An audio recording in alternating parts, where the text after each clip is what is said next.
Good morning बच्चों। मैं सुबोध कुमार दास ई lockdown पाठशाला डीसी रामगढ़ में आप सभी का स्वागत करता हूं।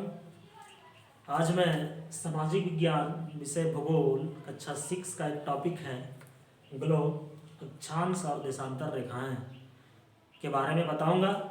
तो बच्चों, सबसे पहले मैं आपको बताता हूं कि ग्लोब क्या है। हमारी जो पृथ्वी है वह बहुत बड़ी है, जिसका वास्तविक लघु रूप ही ग्लोब है, अर्थात पृथ्वी का छोटा रूप ही, छोटा नमूना ही ग्लोब है। बच्चों, ग्लोब को हम विषुवत रेखा के माध्यम से दो बराबर भागों में बांटते हैं। वैसी काल्पनिक रेखा जो पूर्व से पश्चिम की ओर 0 डिग्री पर खींची गई है उसे हम विषुवत रेखा कहते हैं। विषुवत रेखा से उत्तर वाला भाग उत्तरी ध्रुव और विषुवत रेखा से दक्षिणी वाला भाग दक्षिण ध्रुव कहलाता है। विषुवत रेखा से उत्तर की ओर 23.5 डिग्री पर कर्क रेखा खींची गई है और ठीक 66.5 डिग्री पर आर्कटिक रेखा खींची गई है। अब सबसे उत्तरतम बिंदु जो है उसे हम उत्तरी ध्रुव कहते हैं। बच्चों, जिस तरह से विषुवत रेखा से उत्तर की ओर 23.5 डिग्री, 66.5 डिग्री और 90 डिग्री में बांटी गई है, ठीक उसी तरह से विषुवत रेखा से दक्षिण की ओर भी 23.5 डिग्री पर एक रेखा खींची गई है जिसका नाम है मकर रेखा। और 66.5 डिग्री पर जो रेखा खींची गई है वह है अंटार्कटिक रेखा।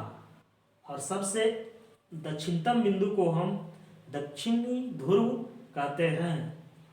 बच्चों, दो अक्षांश रेखाओं की जो बीच की दूरी होती है वह 111 किलोमीटर और इस अक्षांश रेखा के माध्यम से हम किसी भी देश के तापमान और जलवायु प्रदेश के बारे में जानकारी प्राप्त करते हैं। बच्चों, अब मैं आपको बताता हूं कि विषुवत रेखा से उत्तर की ओर जो अक्षांश रेखाओं की कुल संख्या है वह 90 है और विषुवत रेखा से दक्षिण की ओर अक्षांश रेखाओं की जो संख्या है वह 90 है।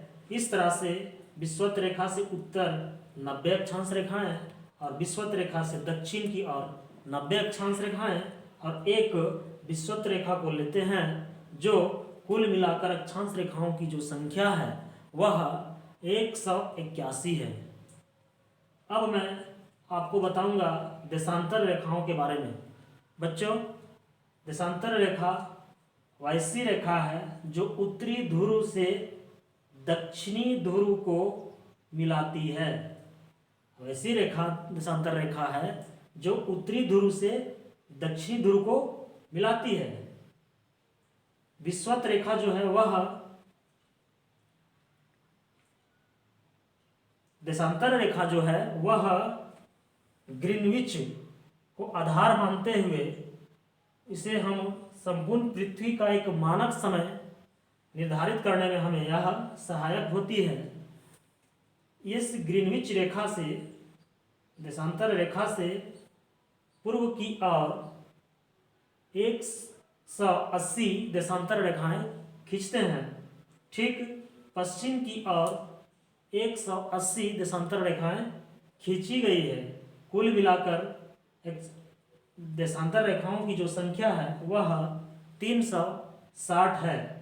देशांतर रेखाओं के माध्यम से बच्चों हम किसी भी देश का तिथि और समय ज्ञात करने के लिए उपयोग में लाते हैं।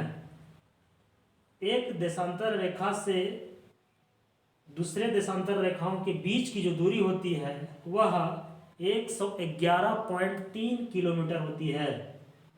बच्चों, हम ग्रीनविच रेखा से पूर्व की ओर जाते हैं तो हमारा जो समय है वह जुड़ता चला जाता है।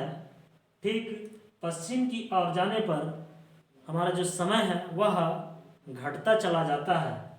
इस तरह से हम देशांतर रेखा के माध्यम से किसी भी देश का तिथि और समय ज्ञात करते हैं।